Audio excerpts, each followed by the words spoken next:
یسوع مسیح کے آخری الفاظ سے ہم محروم ہو جاتے ہیں. تو یہ ایک تو پہلی بات کہ یہ جو 7 کلمات ہے یہ چاروں اناجیل کو جوڑتے ہیں. آج ہمارا میرا مضمون چونکہ بنیادی طور پر چوتھا کلمہ ہے کہ اے میرے خدا تو نے مجھے کیوں چھوڑ دیا. باطن النظر میں اس کے بارے میں یہ کہا جاتا ہے most probably it seems to us لگتا بھی ایسے ہی ہے کہ یہ cry of dereliction ہے, یعنی یہ abandonment, چھوڑ دیے جانے, رد کیے جانے کے بارے میں ایک دکھی پکار ہے کہ اے میرے خدا تو نے مجھے کیوں چھوڑ دیا. لیکن اگر ہم اس کلمے کی گہرائی میں جائیں تو یہ cry of dereliction نہیں بلکہ the voice of victory بھی ہمیں نظر آتا ہے, کیونکہ یہ کفارے کا کلمہ ہے اور کفارہ یوں ہی پورا ہونا تھا کہ جب انسان جو رد کیا گیا تھا انسانوں کا نمائندہ بن کر یسوع مسیح صلیب پر آتا ہے تو جو رد کیے ہوئے ہوتے ہیں ان کی وجہ قبولیت بن جاتا ہے کہ اگر وہ چھوڑا نہ جاتا تو ہم میں سے کوئی بھی قبول نہ کیا جاتا. تو بیک وقت یہ جو کلمہ جو رد کیے جانے کا منظر پیش کرتا ہے در حقیقت یہ رد کیے ہوئے انسانوں کے قبول کیے جانے کا منظر پیش کرتا ہے. یہ کلمہ 7 کلمات میں سے واحد کلمہ ہے جو 22ویں زبور کی پہلی آیت کو منوعن یہاں پر بیان کیا گیا ہے. وہاں پر بھی ایلی ایلی لما شبقتنی عبرانی کے اندر آیا ہے اے میرے خدا تو نے مجھے کیوں چھوڑ دیا, اور اسی کو کوٹ کیا بہو متی نے اور مرکز نے اپنی انجیل میں الوہی یعنی ارامی رنگ دیا ہے, ارامی زبان, لیکن عبرانی کا رنگ اوریجنل ہمیں متی نے اسی کانٹیکسٹ میں دیا ہے جس میں 22ویں زبور میں یہ کلمہ ادا ہوا. اب عزیزوں, یسوع مسیح نے صلیب پر جب کفارہ دیا تو 7 صلیبی کلمات کی اپنی اہمیت ہے. یہودی ربیوں کے مطابق اگر کوئی شخص کسی بھی زبور کی پہلی آیت تلاوت کرتا تھا تو در حقیقت اس کا مقصد پورے زبور کی امپلیمنٹیشن تھی. پورے زبور کا اطلاق کسی شخص کی ذاتی زندگی پر ہونا تھا. اور جب یسوع مسیح نے 22ویں زبور کی پہلی آیت جو کہ نبوت کے پورے ہونے کا بھی کلمہ ہے اس کو ادا کیا تو در حقیقت یسوع مسیح نے صلیب پر صرف ایک آیت نہیں پڑھی بلکہ گویا پورے کا پورا زبور پڑھا ہے, اور اس کا اطلاق 22ویں زبور کا پورے کے پورے زبور کا اطلاق یسوع مسیح پر ہوتا ہے. پہلی 21 آیات ہمیں سفرنگ کے زمرے میں ملتی ہے, دکھ ہے, لیکن 22ویں سے 31ویں آیت پھر بڑی وکٹری اور بڑی فتح کا اعلان بھی ہمیں ملتا ہے. اس لیے یہ جو کلمہ ہے یہ 22ویں زبور کا منظر پیش کرتا ہے جہاں دکھ اور جلال اکٹھے ہیں.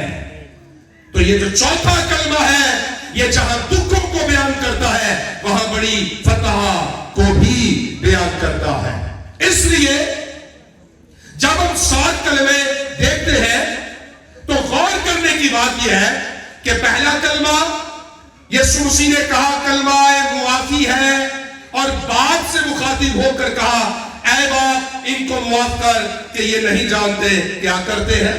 پھر 7واں کلمہ خود سپردگی کا کلمہ ہے کہ اے باپ میں اپنی روح تیرے ہاتھوں میں سونپتا ہوں. پہلے کلمے میں بھی اپنا منہ گویا آسمان کی طرف کیا, اپنا دھیان گویا آسمان کی طرف لگایا اور مخاطب ہو کر آسمان کے خدا کو باپ کہا. 7ویں کلمے میں بھی اسی خدا کو باپ کہا, لیکن اس چوتھے کلمے میں دھیان اوپر ہے لیکن طرز تخاطب تبدیل ہے. اب باپ نہیں, اس کو خدا کہہ رہا ہے. کیوں کہہ رہا ہے؟ اس لیے کہ خدا باپ تو ان کا ہے جو قبول کیے گئے لوگ ہیں, لیکن خدا وہ ساری دنیا کا ہے, چاہے کوئی قبول کیا گیا ہے چاہے کوئی قبول نہیں کیا گیا. اور اس وقت میں یسوع مسیح انسانوں کا نمائندہ ہو کر, عدن سے نکالے گئے انسانوں کا ریپریزنٹیٹو ہو کر خدا کو پکارتا ہے کہ اے خدا تو نے مجھے کیوں چھوڑ دیا؟ گویا مجھے نہیں, کوئی بڑی نو انسان کو تو نے چھوڑ دیا. اور اس لیے یسوع مسیح نے یہ کلمہ ادا کیا تاکہ چھوڑے گئے لوگوں کے لیے زندگی اور جلال اور نجات کے دروازے کھل سکے. اب ان 3 کلموں کے اندر جو یسوع مسیح کا دھیان ہے وہ ہمیں اوپر کی طرف نظر آتا ہے, لیکن ان 7 کلموں میں دائیں طرف کہ جو 2 کلمے ہیں, یعنی پہلے اور چوتھے کلمے کے درمیان جو 2 کلمے ہیں, کلمہ نجات اور کلمہ محبت, اس میں جو ہمیں ڈائریکشن ملتی ہے یہ ہمیں آؤٹ ورڈ ڈائریکشن ملتی ہے. آؤٹ ورڈ سے مراد کہ دوسروں کی فکر. یہ جو 3 کلمے ہیں, پہلا, چوتھا اور 7واں, اس میں اپورڈ ڈائریکشن ہے, یعنی یسوع مسیح کا دھیان اوپر آسمان کی طرف ہے, لیکن پہلے اور چوتھے کلمے کے درمیان آؤٹ ورڈ ڈائریکشن ہے. اور آؤٹ ورڈ ڈائریکشن میں 2 قسم کے نمائندہ لوگ ہیں. ایک کلمہ نجات ہے کہ تو آج ہی میرے ساتھ فردوس میں ہوگا, یہ ڈاکوؤں کے ساتھ مخاطب ہے. یسوع مسیح اس ڈاکو کے ساتھ جو مسیح خداوند کی ایکنالج کرتے ہیں, یسوع مسیح کی پاکیزگی کو, یسوع مسیح کی راست بازی کو, اور مسیح خداوند ہر اس شخص کے لیے نجات کے دروازے کھولتا ہے جو اس کو خدا کا بیٹا اپنے دلوں میں راست باز اور مقدس جان کر قبول کرتا ہے, اور یہ کہتا ہے کہ جب تو اپنی بادشاہی میں آئے تو مجھے یاد کرنا. یسوع مسیح اس سے کہتے ہیں تو آج ہی میرے ساتھ فردوس میں ہوگا.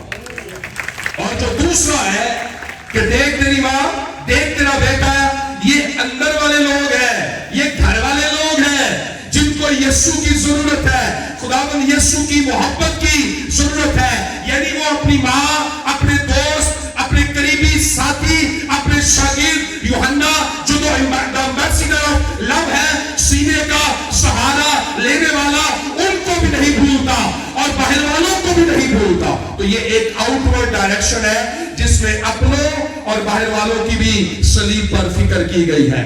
مسیح کے ماننے والے اندر والوں اور باہر والوں سے ایک جیسی محبت کرتے ہیں کیونکہ اس نے کل بنی نوع انسان سے یکساں محبت کی ہے. اس کے بعد جو اگلے یعنی 5واں اور 6واں کلمہ ہے, یہ انورڈ ڈائریکشن کا کلمہ ہے, یعنی میں پیاسا ہوں, یہ اپنے لیے ہے, اور تمام ہوا what the job has been bestowed, جو کام, جو مشن, جو ٹاسک دیا گیا تھا, it is finished, tetelestai, yes it's been done, یہ ہو چکا ہے, یہ تمام ہوا. 7 کلمات میں سے جو 5 کلمات ہیں یہ سینٹنسز ہیں, جملے ہیں, لیکن 2 کلمے جو اپنے لیے یسوع مسیح نے کہے, یہ 2 صرف ورڈز ہیں, یہ لفظ ہے. یعنی یونانی زبان میں ایک ڈپسو لفظ ہے جس کا مطلب ہے میں پیاسا ہوں. جب خدا سے مخاطب ہوئے, جب باہر والوں سے مخاطب ہوئے تو پورے جملے کہے. جب اپنی باری آئی تو ایک ورڈ کہا ڈپسو, جس کا مطلب ہے میں پیاسا ہوں. پھر کہا ٹیٹلسٹائی, ایک ورڈ ہے جس کا مطلب ہے it is finished, تمام ہوا. اب جب یسوع مسیح نے چوتھا کلمہ کہا کہ اے میرے خدا تو نے مجھے کیوں چھوڑ دیا, تو عبرانی زبان میں جو ایلی لفظ ہے یہ ایل سے ہے. اب عبرانی لوگوں کے نزدیک ایل لفظ سے مراد ہے خدا، اور اگر چھوٹی یہ ساتھ لگ جاتی ہے تو اس سے مراد ہے میرا خدا. ایل خدا، کسی کا بھی خدا ہے، پر جب ایلی آتا ہے تو پھر یہ خاص میرا خدا ہے. امتوں اور قوموں میں سے ہٹ کر یہ خدا میرا خدا ہے. یعنی یہ ڈیپ انٹیمیشن کی بات کی جاتی ہے کہ میں جس کو پکار رہا ہوں وہ میرا کیا لگتا ہے اور میں اس کا کیا لگتا ہوں. سو ایلی یعنی اے میرے خدا، اے میرے خدا. تو زور یہاں پر خدا پر نہیں ہے، زور یہاں پر میرے پر ہے کہ تو خدا ہے اور تو میرا خدا ہے. اس کے علاوہ ایک اور غور طلب بات وہ یہ ہے کہ جب عبرانی لوگ اے لفظ الوہیم کے تناظر میں استعمال کرتے تھے تو در حقیقت وہ خدا کو زوراور مانتے تھے، قوت والا مانتے تھے کہ ہمارا خدا قوت والا ہے، زوراور ہے.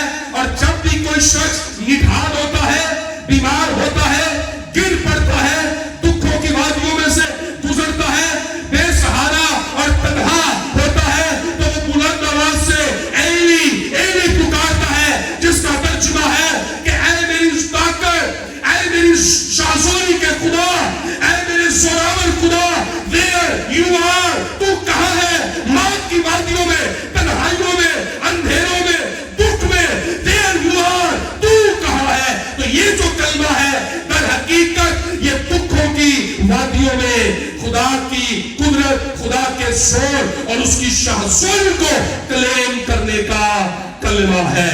مبارک وہ لوگ ہیں جو اپنے دکھوں میں اپنے خدا کو اپنا زور مان لیتے ہیں. وہی کہہ سکتے ہیں کہ اس کا فضل میرے لیے کافی ہے. یہ کلمہ ہمیں دلیری اور طاقت دیتا ہے. اس روئے زمین پر یاد رکھیے یہ کلمہ اگر تنہائیوں کی وادیوں میں ایک پکار، ایک صدائے بازگشت، ایک ایکو ہمیں نظر آتی ہے تو اس روئے زمین پر سب سے زیادہ تنہا شخص وہ ہے جس کو خدا چھوڑ جاتا ہے. ساری دنیا ہمارے ساتھ ہو، ہمارا گھر بھرا ہوا ہو، ہمارے بینک بیلنس بھرے ہوئے ہو، دوست احباب نہ ختم ہونے والی لسٹ ہے، لمبی فہرست ہے، اگر خدا ایمینویل ہمارے ساتھ نہیں ہے تو پھر ہم دنیا میں تنہا ہیں. لیکن جس کے ساتھ ایمینویل ہے وہ تنہائیوں میں بھی خدا کا جلال پاتا ہے، خدا کی حضوری پاتا ہے. تو خدا نہ کرے اس کلمے کے تناظر میں ہم یہ چیلنج لیں گے کہ خدا نہ کرے کہ میں زمین پر خدا کے بغیر زندگی گزاروں. اگر خدا میرے ساتھ ہوگا تو دکھوں میں بھی میں دلیر ہوں گا، پریشانیوں میں بھی. اور کوئی شخص جس کے ساتھ خدا ہے اور جو خدا کے ساتھ ہے وہ بدی اور گناہ میں زندگی نہیں گزارتا. خدا کا جلال، اس کی حضوری، اس کی پاکیزگی اس کی کمک بن جاتی ہے. ہیلیلویا. تو یہ جو کلمہ ہے یہ ہمیں یاد دلاتا ہے کہ یہ جہاں سفرنگ ہے وہاں وکٹری بھی ہے، جہاں دکھ بھی ہے وہاں جلال بھی ہے. اس لیے کلام مقدس میں رسول فرماتا ہے کہ ہماری دم بھر کی ہلکی سی مصیبت ہمارے لیے از حد بھاری جلال پیدا کرتی ہے. پھر کسی نے کہا کہ یہ شاید یہ ہاؤلنگ آف دا ڈیفیٹڈ ون ہے، یعنی چنگاڑنا، کسی شکست خوردہ انسان کا ڈپریشن میں، ایگنی میں، نا امیدی میں چنگاڑنا ہے. لیکن یہ ہاؤلنگ چنگاڑنا، جب گیدڑ نا، گیدڑ کے لیے لفظ ہاؤلنگ چنگاڑنا استعمال ہوتا ہے، تو یہ ہاؤلنگ آف دا ڈیفیٹڈ ون نہیں ہے بلکہ یہ roaring of the victorious one ہے. یہ رورنگ جو لفظ ہے یہ شیر کے دھاڑنے کے لیے استعمال ہوتا ہے. سو گیدڑ کے چنگاڑنے کے لیے تو ہاؤلنگ ورڈ ہے، لیکن شیر کے دھاڑنے کے لیے رورنگ ہے. تو شیر کبھی شکست میں نہیں دھاڑتا، گیدڑ اپنی شکست میں چنگاڑتا ضرور ہے. اور یہ جو کرائے ہے یہ اصل میں رورنگ آف دا لائن ہے. داؤد کی اصل یہودا کا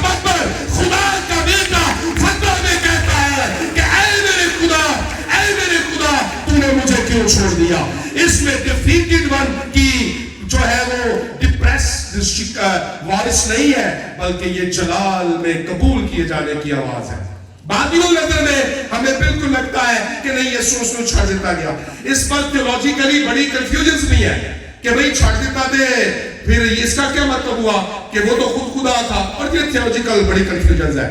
لیکن اس کی اگر ہم ڈیپ انڈرسٹینڈنگ لیں تو الوہیت کے اقانیم آپس میں کبھی جدا نہیں ہوتے, بلکہ اقانیم ثانی نے بشریت کا جامہ پہنا اور الوہیت کی ساری معموری مجسم ہو کر اس میں شکوت کرتی ہے. تو جسم میں بشر کی خاطر بشریت کا لبادہ, بشریت کا جامہ پہن کر, بشر کا نمائندہ بن کر یسوع مسیح جسم میں دکھ سہتا ہے, لیکن الوہیت بدستور جڑی رہتی ہے. اگر کوئی مچھلی کا شکار کرنا چاہتا ہے تو وہ جو ہک ڈالتا ہے کنڈی, اس کے اوپر جو گوشت کا ٹکڑا یا گنڈویا لائد ہے, تو اصل میں مچھلی کیا کرتی ہے, وہ کھانے کے لیے آتی ہے گوشت کا ٹکڑا, لیکن جو ہی وہ اس گوشت کے ٹکڑے کو کھاتی ہے تو وہ اس کے اندر چھپے ہوئے کانٹے میں پھنس جاتی ہے. ابلیس نے بھی ایسا ہی کیا. اس نے یسوع مسیح کی بشریت کو یعنی انسانی جسم کو, گوشت کے ٹکڑے کو ہڑپ کرنے کی کوشش کی کہ صلیب پر یسوع مسیح کو مار دوں گا تو نہ رہے گا باس, تو نہ بجے گی بانسری. اس کو کیا معلوم تھا کہ اس کی بشریت کے اندر ایک الوہیت کی ہک ہے. جو ہی یہ جسم کو کھائے گا, گوشت کے ٹکڑے کو کھائے گا, تو الوہیت کے کانٹے میں پھنس جائے گا, اور یسوع مسیح جلال میں تیسرے دن موت کو مار کر زندہ ہو جائے گا اور کہے گا, اے موت تیری فتح کہاں رہی, اے موت تیرا ڈنگ کہاں رہا. موت فتح کا لقمہ بن گئی. اس لیے جو مارنے چلا تھا خود مر گیا. اس نے سمجھا خدا نے چھوڑ دیا ہے. خدا نے چھوڑ نہیں دیا, بلکہ خدا نے اپنی خدائی میں کل بنی ہوئی انسان کو قبول کر لیا ہے. ایک کو مارنے چلا تھا, جہان کو بچا لیا گیا. اس لیے جب میں اس کلمے پر غور کرتا ہوں, اس میں یونیورسلٹی پائی جاتی ہے, عالمگیری ہے. چوتھا کلمہ ہے نا, اور یہ اس وقت میں کہا گیا جب سارے ملک میں اندھیرا چھا گیا, 2 پہر سے تیسرے پہر تک. اب میں پہروں کی ڈیٹیل میں نہیں جاؤں گا کہ رات کے اور دن کے کتنے پہر اور ہر پہر میں کتنے گھنٹے اور واچز اور گھڑیاں ہیں, لیکن یہ جو دوسرے سے تیسرے پہر تک سارے ملک میں اندھیرا چھایا رہا, تو یہ جو پہلے 3 کلمے ہیں وہ دن کی روشنی میں ہے. لیکن جو اگلے 4 کلمے اور چوتھے کلمے سے جو شروع ہوتا ہے, لکھا ہے کہ یہ گہری تاریکی میں کہے گئے کلمے ہیں. آہوئے سحر کہا گیا ہے, ایلیف ہشہر کے سر کے اوپر اسے آہوئے سحر کہا گیا. لیکن یہ کلمہ ادا کیا گیا رات دن کی تاریکی میں. تھا تو دن لیکن ہو اندھیرا گیا تھا. تو یہ عجیب بات ہے, کہا داؤد نے, اور پورا کس نے کیا, ابن داؤد نے. داؤد ان کی زندگی میں یہ بات نہیں آئی, لیکن داؤد نے نبوت کی اور ابن داؤد نے پوری کی. اب یہ کلمہ یہ بتاتا ہے کہ جب رات گہری ہو جاتی ہے, سمجھ لو کہ دن نکلنے والا ہے. یہ کلمہ ہمیں یاد دلاتا ہے کہ تاریکی کے چھا جانے سے, ظلمت کی تاریکی, اندھوں کی تیرگی کے چھا جانے سے گھبرانا نہیں ہے. سمجھ لو کہ جب ظلم بڑھ جاتا ہے تو اجالا ہونے والا ہوتا ہے. جب صلیب پر چڑھا دیا جاتا ہے تو قبریں کھلنے والی ہوتی ہے. جب مار دیا جاتا ہے تو زندگی دستک دے رہی ہوتی ہے. یہ کلمہ بتاتا ہے کہ تاریکی نہیں بلکہ اجالا ہوا ہے, کیونکہ یسوع مسیح صلیب پر قربان ہوا ہے. اس لیے اسے کلمہ کفارہ کہا جاتا ہے. اور میں آخری بات کروں گا, اسے کیوں اس کے اندر عالمگیریت پائی جاتی ہے, کیونکہ یہ چوتھا کلمہ ہے. اور علم الاعداد میں نیمرولوجیکلی جو 4 کا عدد ہے, یہ عالمگیر, یونیورسلٹی, عالمگیریت اس میں پائی جاتی ہے. کیسے؟ کیونکہ ریفرنسز بھی ہیں, اور جیسے زمین کے 4 کونے ہیں, یونیورسلٹی اس میں کس طرح سے ہے, زمین کے 4 کونے ہیں, جیسے کہا جاتا ہے، سائنس نے کہا کہ جو عناصر فطرت ہے یہ 4 ہے جن سے مل کر یہ آسمان اور زمین بنے، یعنی آگ، مٹی، ہوا اور پانی۔ سمتیں بھی 4 ہے، یعنی مشرق، مغرب، شمال اور جنوب۔ اور پھر انجیلیں بھی ہمارے پاس 4 ہے۔ اگر نیورولوجیکلی بائبل میں دیکھیں تو جہون، فرسون، دجلہ، فرات ندیاں بھی ہمیں 4 ہی نظر آتی ہے۔ سو ایک قسم کی یونیورسلٹی اس چوتھے کلمے میں پائی جاتی ہے علم الاعداد کی روح سے، اس لیے کہ یسوع مسیح کفارہ کسی ایک امت اور قوم کا نہیں ہے بلکہ کل بنی نوع انسان کا ہے۔ اس لیے یوحنا استفانی کہتا ہے دیکھو خدا کا پردہ جو جہان کے گناہ اٹھا لے جاتا ہے، یعنی مشرق اور مغرب، شمال اور جنوب، تمام امتوں اور قوموں کے زمین پر کی ہر ایک اہل لغت کے لیے یسوع مسیح ان کا کفارہ بن گیا ہے۔ تو یہ کلمہ کفارہ ہمارے لیے آسمان کے کھلنے کا بھی پیغام ہے۔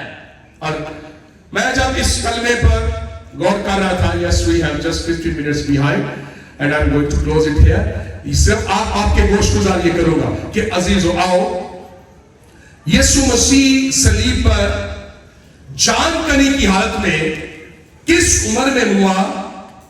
پری جوانی،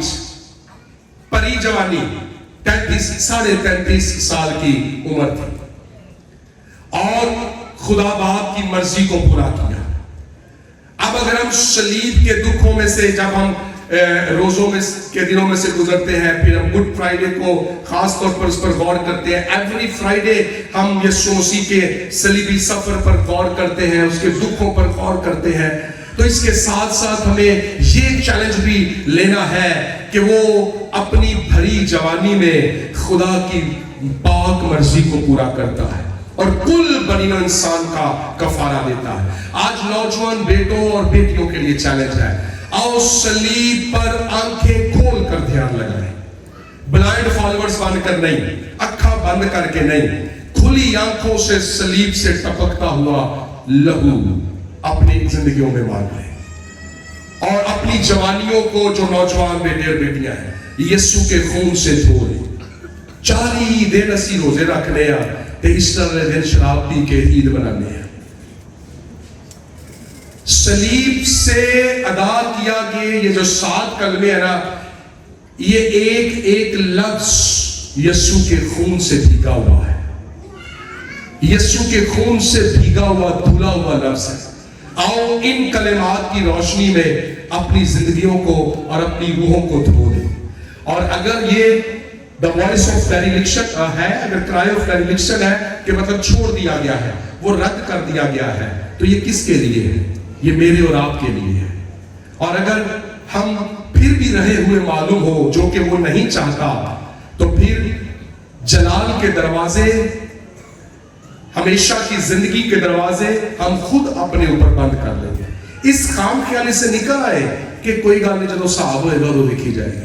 آج خداوند ہمیں پیغام دیتا ہے، ہمیں آواز دیتا ہے کہ توبہ کریں تاکہ ہمیشہ کی زندگی کے بارے۔ خدا مجھے اور آپ کو اس کام کو سر سے